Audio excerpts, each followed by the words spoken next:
और जो जो बातें हैं वो सारी लेके और परीक्षा हॉल तक चले जाओ। अब हॉल में क्या करना है आपको, हॉल में क्या करना है, ये दूसरा सबसे अहम प्रश्न। मैं वैसे इस प्रश्न के लिए ही वीडियो बना रहा हूं, ये तो ठीक है यूं ही बता दिया, 6-7 दिन बचे हैं। तो हॉल में क्या करना है, तो इससे क्या होगा कि आप ये चीजों में व्यस्त रहोगे ना, तो आप डरोगे नहीं। डर किस बात का, देखो जिसने तैयारी सभी ने करी है, नए सिलेबस आए हैं, नेगेटिव मार्किंग है, तो आप ये देखोगे कि ऐतिहासिक रूप से मेरिट कम रहेगी इस बार, ये भी तय बात है। पूरा राजस्थान एक ही टाइप की पुस्तकें पढ़ रहा है, डरने की क्या बात है, ठीक है। जो आपकी नसीब में लिखा है वो मिलेगा। हम सिर्फ मेहनत कर सकते हैं, हम कल का सोच के अपना समय क्यों खराब करें। हम सिर्फ और सिर्फ आज पे ध्यान देंगे और रात को टारगेट लेके सो जाओ, सुबह उठोगे पूरा दिन उस टारगेट को पूरा करने में लगो। अपने आप को पढ़ाई में इतना बिजी कर लो कि दिमाग बाकी चीजें सोचा ही नहीं, आपका पूरा ध्यान इधर होना चाहिए, ठीक है। और प्रसन्नचित्त रहें, फालतू नेगेटिव चीजों से बहुत दूर रहें, क्योंकि आप जैसा सोचोगे ना वैसी घटनाएं घटित होना शुरू हो जाती है। आप अगर नेगेटिव सोचना शुरू करोगे तो सारे नेगेटिव हार्मोन्स एक्टिव हो जाते हैं और आपको फिर हंसने भी नहीं देंगे, बहुत परेशानी क्रिएट कर देते हैं। तो कोशिश ये करो कि इन सारी चीजों से दूर रहें और अपने परमात्मा माँ सरस्वती पे विश्वास रखें।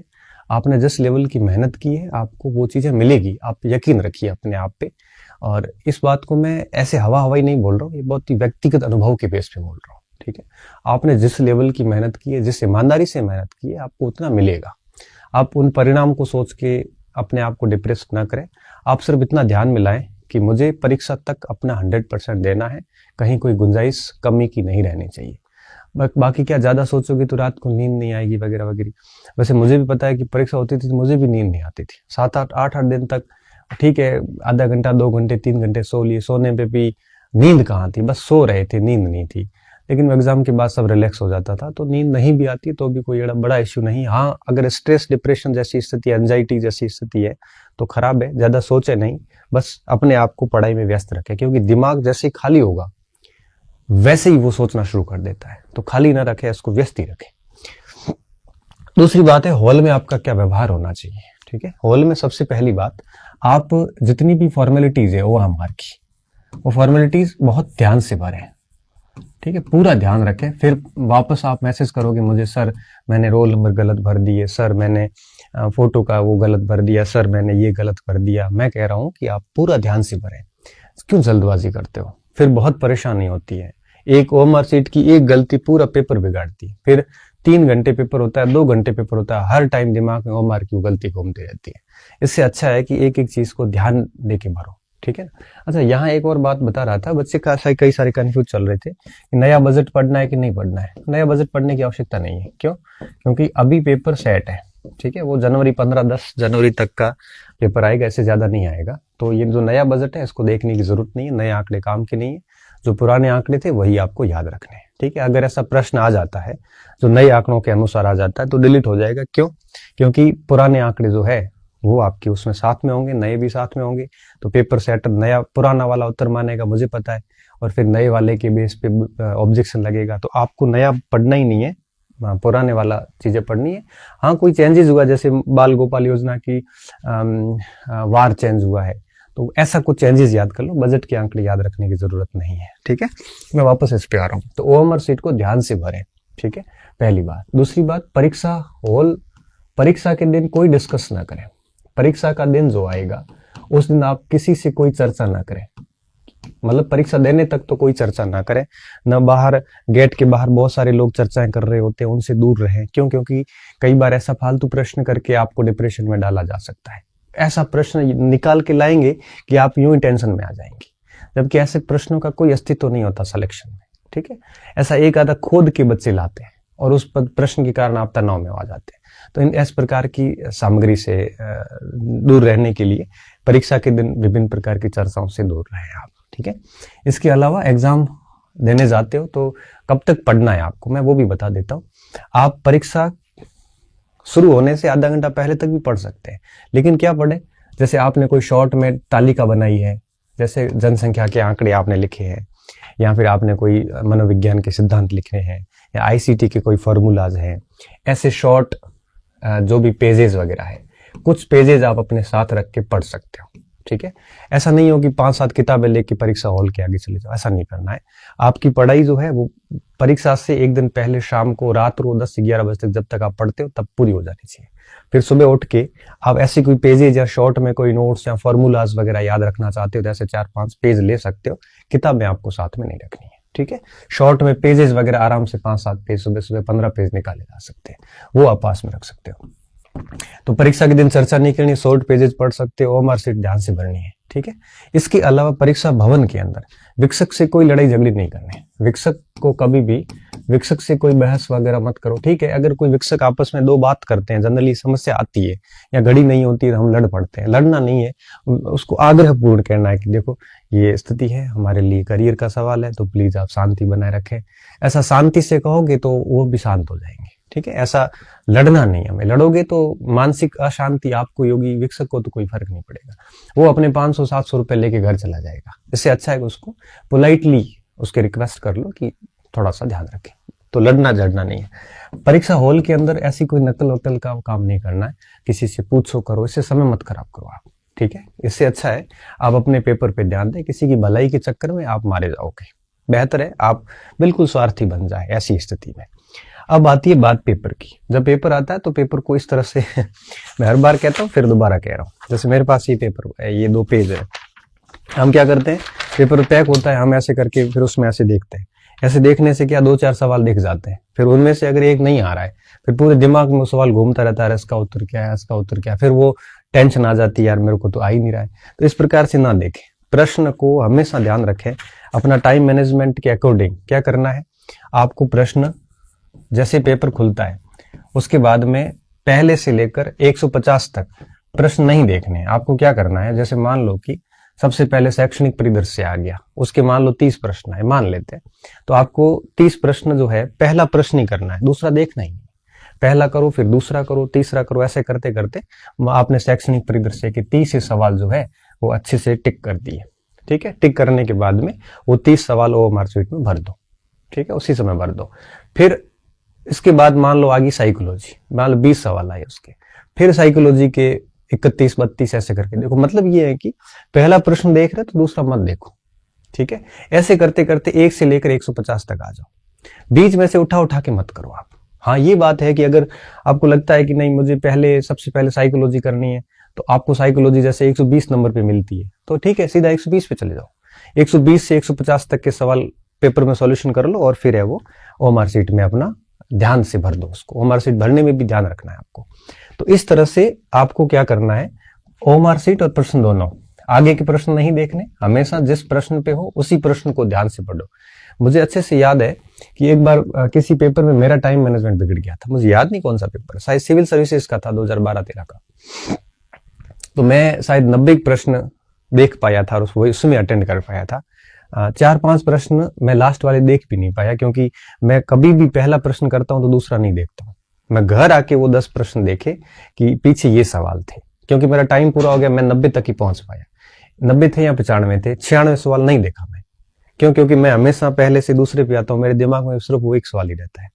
तो इस तरह से आए। प्लस दूसरा काम क्या करना है, आगे देखे नहीं।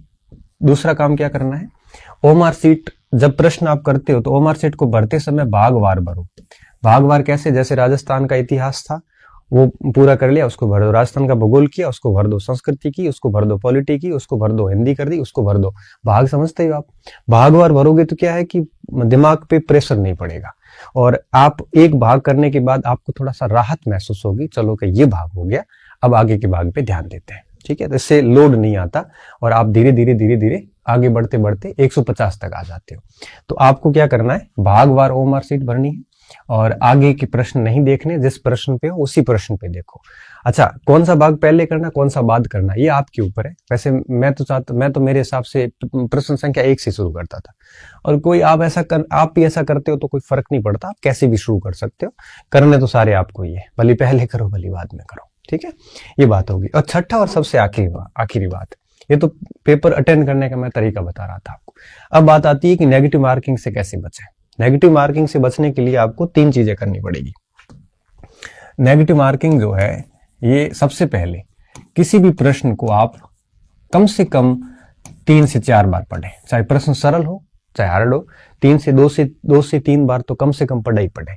प्रश्न को पढ़ने के बाद क्या पूछा है, नहीं पूछा है, या सत्य असत्य पूछा है, ठीक है, अगर ऐसा कोई पूछा है, क्या पूछा गया है, उस कथन को बोल्ड करें ऐसे कि ये क्या पूछ रहा है।